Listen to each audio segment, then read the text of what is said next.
வணக்கம். தமிழ் பேசும் மக்களின் உரிமை குரலான வீரகேசரியின் இரவு நேர பிரதான செய்திகள் வாசிப்பது எம். சிக்கா ரவி, செய்தியாசிரியர் எஸ். லோகேஸ்வரன். முதலில் தலைப்புச் செய்திகள். புதிய போக்குவரத்து கண்காணிப்பு திட்டங்கள் போலீசாரினால் நடைமுறை. நாய்களுடன் விற்பனைக்கு கொண்டு செல்லப்பட்ட அரிசி மடக்கி பிடித்த அதிகாரிகள். இலங்கை வரும் ஆய்வு கப்பல்களுக்கு நிலையான மூலோபாய ஒத்துழைப்பு விதிமுறை. அமைச்சர் விஜித ஹேரத் தலைமையில் விசேட குழு. பாடசாலை மாணவர்களை இலக்கு வைத்த கும்பலை சுற்றி வளைத்து பிடித்த அதிரடிப்படையினர். சீகிரியா குன்றில் மின் தூக்கியை நிறுவுவது குறித்து அவதானம். சீனாவில் பரவும் மர்ம நோய். பிரித்தானியாவின் புதிய ஆய்வறிக்கையால் அச்சம். உள்நாட்டு செய்திகள். கிளீன் ஸ்ரீலங்கா திட்டத்துக்கு நிகராக வாகன விபத்துக்கள் மற்றும் போக்குவரத்து நெரிசலை குறைக்கும் வகையில் 2 போக்குவரத்து திட்டங்களை நடைமுறைப்படுத்த இலங்கை போலீசார் நடவடிக்கை எடுத்துள்ளனர். இதில் முதலாவது நடவடிக்கையாக பல்வேறு விதமான வாகன ஒலிகள், அதிக சத்தத்தில் ஒலி எழுப்புதல், ஒலி எழுப்பும் சைலன்சர்கள் பொருத்துதல், விபத்துக்கள் மற்றும் ஆபத்தை விளைவிக்கும் வகையில் வண்ணங்கள் கொண்ட விளக்குகளை பொருத்துதல், சட்டவிரோதமாக அசெம்பிள் செய்யப்பட்ட வாகனங்கள் என்பன தொடர்பில் அதிக அவதானம் செலுத்தப்பட உள்ளது. இதன் 2வது நடவடிக்கையாக பொது போக்குவரத்து பஸ் சாரதிகள் செய்யும் போக்குவரத்து விதிமீறல்களை கண்டறிந்து அந்த குற்றங்களுக்கான சட்டத்தை அமல்படுத்துவதாகும். சாரதிகள் மற்றும் பொதுமக்களை அறிவுறுத்தும் நோக்கில் இந்த நடவடிக்கைகள் நேற்று முதல் எதிர்வரும் 19ஆம் தேதி வரை 2 வாரங்களுக்கு முன்னோடி திட்டமாக நடைமுறைப்படுத்தப்பட்டுள்ளன. இதன்போது வாகன சாரதிகளுக்கு எச்சரிக்கை விடுக்கப்பட்டு வாகனங்களில் பொருத்தப்பட்டுள்ள மேலதிக உதிரி பாகங்களை குறிப்பிட்ட காலத்திற்குள் அகற்றுமாறு சாரதிகளுக்கு அறிவுறுத்தப்படும் என போலீசார் தமது அறிவிப்பில் குறிப்பிட்டுள்ளனர். மேற்படி குற்றங்கள் தொடர்பிலான தகவல்களை பெற்று சட்டத்தை நடைமுறைப்படுத்த பொது போக்குவரத்து பஸ்களில் சிவில் உடை அணிந்த போலீசார் நியமிக்கப்படுவார்கள் எனவும் தெரிவிக்கப்பட்டுள்ளது.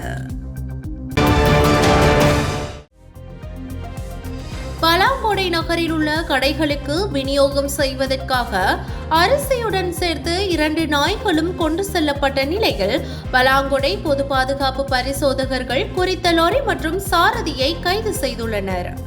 பலாங்கொடை நகரின் பிரதான பேருந்து நிலையத்திற்கு அருகில் உள்ள கடையொன்றிற்கு அருகில் லொரியை நிறுத்தி அரிசி மூட்டைகளை இறக்க முற்பட்ட போது பாரவூர்தியில் அரிசி மூட்டைகளுக்கு இடையில் 2 நாய்கள் இருப்பதை கண்ட நபர் ஒருவர் அதனை தனது கைத்தொலைபேசியில் காணொளி எடுத்து பொது பாதுகாப்பு பரிசோதகர்களுக்கு அனுப்பியுள்ளார். அதன்படி லொரியை கைப்பற்றிய அதிகாரிகள் மேலதிக விசாரணைகளை மேற்கொண்டுள்ளனர்.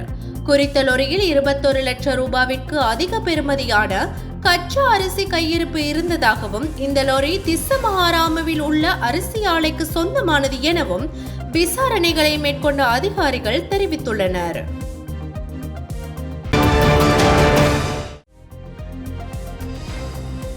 இலங்கை வருவதற்கு அனுமதி கோரும் உலக நாடுகளின் ஆய்வு கப்பல்களுக்கு நிலையான மூலோபாய ஒத்துழைப்பு விதிமுறையின் கீழ் அனுமதி அளிப்பது குறித்து அரசாங்கம் அவதானம் செலுத்தியுள்ளது. இதற்கு அமைவாக விசேட விதிமுறை ஒன்றை உருவாக்குவதற்கு வெளிவிவகார அமைச்சர் விஜித ஹேரத் தலைமையில் விசேட குழு ஒன்றும் நியமிக்கப்பட்டுள்ளது. இலங்கை கடற்பரப்புக்குள் வரும் உலக நாடுகளின் ஆய்வு கப்பல்களுக்கு விதிக்கப்பட்டிருந்த தற்காலிக தடை கடந்த டிசம்பர் மாதம் 31ஆம் தேதியுடன் நிறைவடைந்துள்ளது. இந்த தடையை முந்தைய அரசாங்கம் விதித்திருந்தது. எவ்வாறாயினும் உலக நாடுகளின் ஆய்வு கப்பல்கள் இலங்கைக்கு வருவதால் ஏற்படக்கூடிய ராஜதந்திர நெருக்கடிகளை தவிர்க்கும் வகையில் பொதுவானதொரு மூலோபாய ஒத்துழைப்பு விதிமுறையை உருவாக்குவதற்கு ஜனாதிபதி அனுரகுமார திசாநாயக்க நடவடிக்கை எடுத்துள்ளார். இதற்காக வெளிவிவகார அமைச்சர் விஜித ஹேரத் தலைமையிலான சிறப்பு குழுவை ஜனாதிபதி அனுரகுமார திசாநாயக்க நியமித்துள்ளார். எனவே புதிய விதிமுறை அறிமுகப்படுத்தும் வரை எந்த ஒரு உலக நாடுகளின் ஆய்வு கப்பல்களும் இலங்கை விஜயத்திற்கு அனுமதி கோராது என நம்புவதாகவும் அரசாங்கத்தின் கலந்துரையாடலின் போது தெரிவிக்கப்பட்டுள்ளமையும் குறிப்பிடத்தக்கது.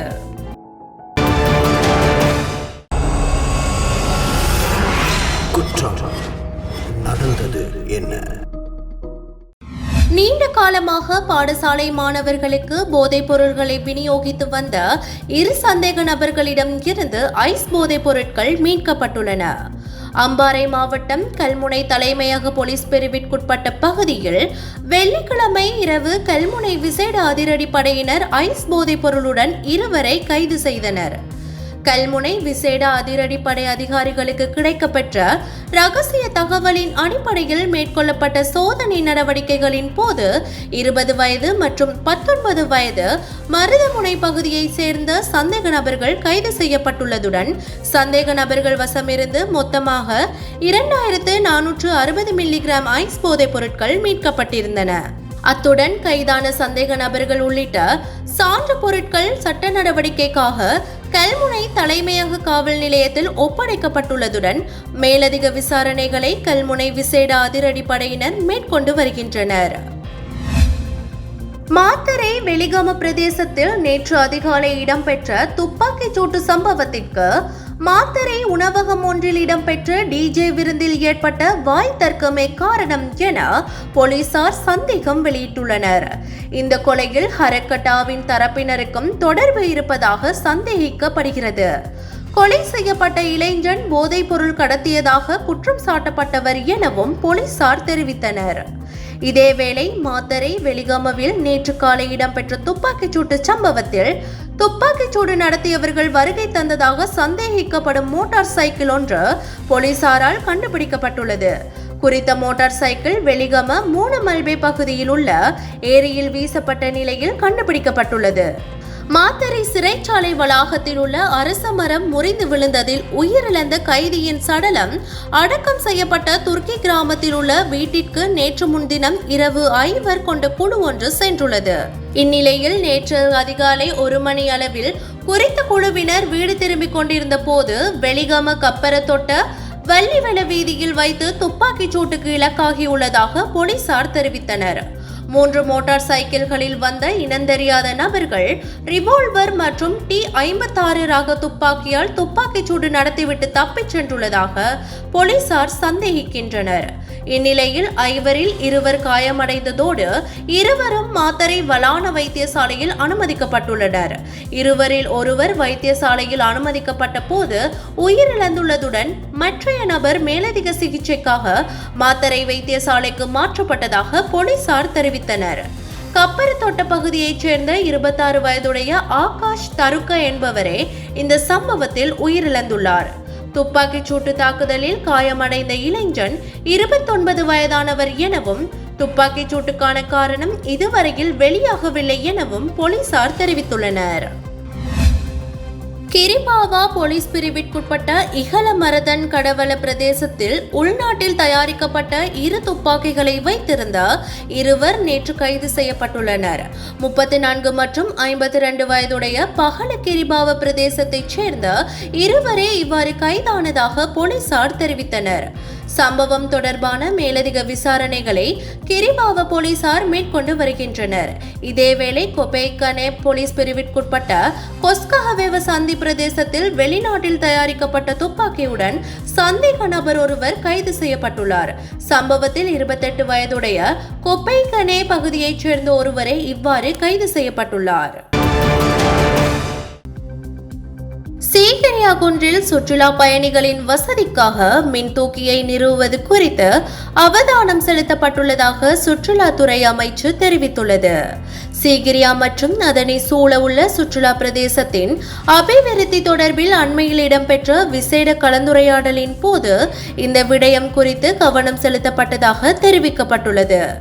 சீகிரியாவிற்கு பிரவேசிக்கும் முதியவர்கள், விசேட தேவையுடையவர்கள் மற்றும் நோயுற்றவர்களை இலகுவாக அழைத்துச் செல்வது போன்ற விடயங்களில் கவனம் செலுத்தும் வகையில் இந்த திட்டம் முன்மொழியப்பட்டுள்ளதாக சுற்றுலாத்துறை அமைச்சு குறிப்பிட்டுள்ளது.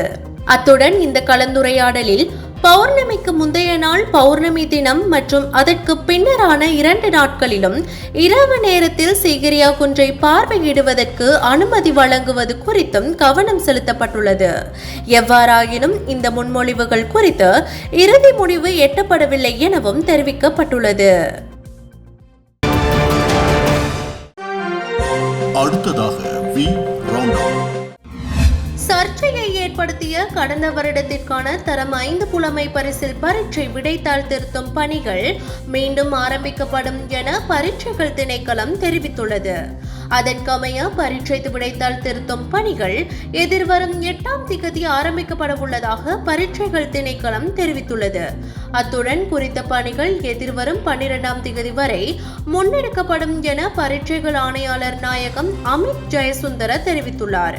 கடந்த செப்டம்பர் மாதம் 15ஆம் தேதி 2849 பரீட்சை மத்திய நிலையங்களில் 2024ஆம் ஆண்டுக்கான 5ஆம் தர புலமை பரிசில் பரீட்சை நடத்தப்பட்டதுடன் அதில் 3,23,879 பரீட்சார்த்திகள் தோற்றியிருந்தமை குறிப்பிடத்தக்கது. மட்டக்களப்பில் நீர்நிலைக்குள் வீழ்ந்து 1.5 வயது குழந்தை ஒன்று பரிதாபகரமாக உயிரிழந்த சம்பவம் பெரும் சோகத்தை ஏற்படுத்தியுள்ளது. மட்டக்களப்பு போரத்தீவு பற்று இளைஞர் விவசாய திட்டத்தில் நேற்று காலை நீரோடையில் வீழ்ந்து குறித்த குழந்தை உயிரிழந்துள்ளது. முருகேசு விகான் எனும் 1.5 வயது ஆண் குழந்தையே இவ்வாறு உயிரிழந்துள்ளது. குறித்த நீர்நிலைக்கு அருகில் உள்ள வீட்டிலிருந்து குழந்தை தத்தை சென்று விளையாடிக் கொண்டிருந்த போது நீரோடைக்குள் வீழ்ந்துள்ளது. குழந்தை மீட்கப்பட்டு பழுகாமம் பிரதேச வைத்தியசாலைக்கு கொண்டு செல்லப்பட்ட போது உயிரிழந்துள்ளது. இது தொடர்பான விசாரணைகளை வெள்ளாவெளி போலீசார் மேற்கொண்டு வருகின்றனர். கிளிநொச்சி போலீஸ் பிரிவிற்குட்பட்ட முரசுமோட்டை கோரக்கண்கட்டு பகுதியில் மின்சாரம் தாக்கி ஒருவர் உயிரிழந்துள்ளார். குறித்த சம்பவமானது நேற்று மாலை இடம்பெற்றுள்ளது. நெல் அறுவடை இயந்திரத்தில் நீர் மூலம் சுத்திகரிப்பில் ஈடுபட்ட போது இந்த சம்பவம் இடம்பெற்றுள்ளது. வைரவர் கோவிலடி பரந்தனைச் சேர்ந்த 31 வயதான ஒரு பிள்ளையின் தந்தையே இவ்வாறு உயிரிழந்துள்ளார். உறவினர் ஒருவரது வீட்டில் வைத்தே குறித்த சம்பவம் இடம்பெற்றுள்ளது. சம்பவம் தொடர்பான மேலதிக விசாரணைகளை கிளிநொச்சி போலீசார் மேற்கொண்டு வருகின்றனர். எலிக்காய்ச்சல் காரணமாக யாழ்ப்பாணம் போதனா வைத்தியசாலையில் நேற்று முன்தினம் 2 மரணங்கள் சம்பவித்துள்ளதாக யாழ்ப்பாணம் மாவட்ட பிராந்திய சுகாதார சேவைகள் பணிப்பாளர் வைத்திய கலாநிதி ஆ. கேதீஸ்வரன் தெரிவித்துள்ளார். யாழ்ப்பாணம் போதனா வைத்தியசாலையிலே 2 இறப்புகள் எலிக்காய்ச்சல் நோய் காரணமாக ஏற்பட்டிருக்கின்றது. இதிலே ஒரு நோயாளி யாழ்ப்பாணம் மாவட்டத்தைச் சேர்ந்தவர், மற்றவர் கிளிநொச்சி மாவட்டத்தைச் சேர்ந்தவர்.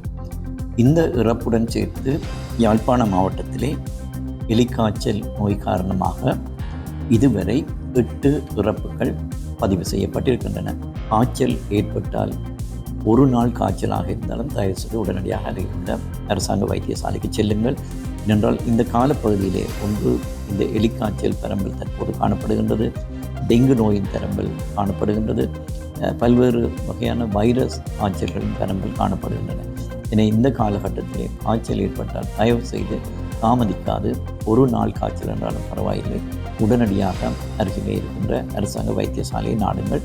2வது, இந்த நான் மேலே குறிப்பிட்ட இந்த அசுத்தமான நீரோடு பழகுகின்றவர்கள், அது தொழில் செய்பவர்கள் உடனடியாக தயார் செய்து இந்த தடுப்பு மருந்தை பெற்றுக்கொள்ளுங்கள். வெளிநாட்டு செய்திகள். சீனா முழுவதும் பரவி வரும் மர்ம நோய் தற்போது பிரித்தானியாவிலும் அடையாளம் காணப்பட்டுள்ளதாக தகவல்கள் வெளியாகியுள்ளன. காய்ச்சல் போன்ற அறிகுறிகளுடன் கோவிட் தொற்றை பிரதிபலிக்கும் புதிய வைரஸ் தொடர்பிலான தகவல்களால் சீனா தற்போது அவசர நடவடிக்கைகளை முன்னெடுத்து வருகிறது. காய்ச்சல், இருமல் மற்றும் தொண்டை வலி போன்றவற்றால் அங்கு வைத்தியசாலைகளை நாடும் சிறுவர்களின் எண்ணிக்கை நாளுக்கு நாள் பல மடங்கு அதிகரித்து வருவதாகவே சர்வதேச ஊடகங்கள் தகவல் பகிர்ந்துள்ளன. HMPV என அடையாளப்படுத்தப்பட்டுள்ள இந்த மர்ம நோய் லேசான குளிர்காய்ச்சல் போன்ற அறிகுறிகளுடன் காணப்படுவதாகவும் ஆனால் பெரும் பாதிப்புக்கு வாய்ப்பிருப்பதாக தெரிவிக்கப்படுகின்றது. இந்த நிலையில் பிரித்தானிய அரசாங்கம் முன்னெடுத்துள்ள சமீபத்திய ஆய்வில் HMPV அறிகுறிகள் பிரித்தானியாவிலும் காணப்படுவதாக உறுதி செய்துள்ளனர். டிசம்பர் 23 முதல் 29 வரையில் முன்னெடுக்கப்பட்ட ஆய்வில் HMPV பாதிப்பு எண்ணிக்கை 4.5% அதிகரித்துள்ளதாகவும் 5 வயதுக்கு உட்பட்ட சிறுவர்களில் 10% அதிகரித்துள்ளதாகவும் உறுதி செய்யப்பட்டுள்ளது. ஜனவரி 3ஆம் தேதி வெளியான தகவலின் அடிப்படையில் சீன நிர்வாகம் HMPV பாதிப்பு தொடர்பில் தீவிர கவனம் செலுத்த தொடங்கியுள்ளதாக தெரிய வந்துள்ளது. அத்தோடு குறிப்பிட்ட சில மாகாணங்களில் பாதிப்பு எண்ணிக்கையை கருத்தில் கொண்டு அவசர நிலை பிரகடனம் செய்துள்ளதாகவும் வதந்திகள் பரவி வருகின்றன. ஆனால் சீன நிர்வாகமோ அல்லது உலக சுகாதார அமைப்போ புதிய நோய் பரவல் தொடர்பில் இதுவரை உத்தியோகபூர்வ அறிக்கை எதையும் வெளியிடவில்லை. இதனிடையே சீனாவின் ஜியாங்சு மாகாணத்தில் வைத்தியர் ஒருவர் தமது சமூக ஊடக பக்கத்தில் அடையாளம் காணப்படாத வைரஸ் தொடர்பில் டிசம்பர் 27ஆம் தேதி பொதுமக்களை எச்சரித்துள்ளார். பாதிக்கப்பட்ட நோயாளிகள் நிமோனியா மற்றும் சுவாச கோளாறுடன் போராடி வருவதாக அந்த மருத்துவர் தெரிவித்துள்ளார். இருப்பினும் கொரோனா வைரஸை போல இந்த வைரஸ் தொற்று ஆபத்தானது என இதுவரை உறுதி செய்யப்படவில்லை எனவும் அவர் குறிப்பிட்டுள்ளதாக சர்வதேச ஊடகங்கள் தகவல் பகிர்ந்துள்ளன. இதனிடையே புதிய வகை வைரஸ் குறித்த விவரங்களை அளிக்கும்படி சீன அரசிடம் உலக சுகாதார அமைப்பு கோரியுள்ளதாகவும் தெரிவிக்கப்படுகின்றது. காசாவில் இஸ்ரேல் நடாத்திய வான்வழி தாக்குதலில் 42 பேர் உயிரிழந்துள்ளதாக சர்வதேச ஊடகங்கள் செய்தி வெளியிட்டுள்ளன. காசா முனையின் மத்திய காசா, நுசிரத், சவாடா, மஹானி, டிர் அல் பலாக் ஆகிய பகுதிகளில் நேற்று முன்தினம் இந்த தாக்குதல் மேற்கொள்ளப்பட்டுள்ளது. கடந்த ஆண்டு அக்டோபர் மாதம் 10ஆம் தேதி தொடங்கிய காசா மீதான இஸ்ரேலின் போரில் இதுவரை 43,000 பேர் வரை கொல்லப்பட்டுள்ளனர். இந்நிலையில் காசா முனையின் மத்திய காசா, நுசிரத், சவாடா, மஹானி, டிர் அல் பலாக் ஆகிய பகுதிகளில் இஸ்ரேல் நேற்று முன்தினம் நடாத்திய வான்வழி தாக்குதலில் 42 பேர் உயிரிழந்துள்ளதுடன் 30 பேர் வரையில் படுகாயம் அடைந்துள்ளனர். அதேவேளை பணைய கைதிகள் மீட்பு, போரை நிறுத்துவது தொடர்பாக ஹமாஸ் அமைப்பு மற்றும் இஸ்ரேல் இடையே மீண்டும் பேச்சுவார்த்தை தொடங்க உள்ளது. கட்டாரின் தலைநகர் டோஹாவில் இந்த பேச்சுவார்த்தை விரைவில் நடைபெறும் என எதிர்பார்க்கப்படுகிறமை குறிப்பிடத்தக்கது. இன்றைய நாணய மாற்று விகிதம்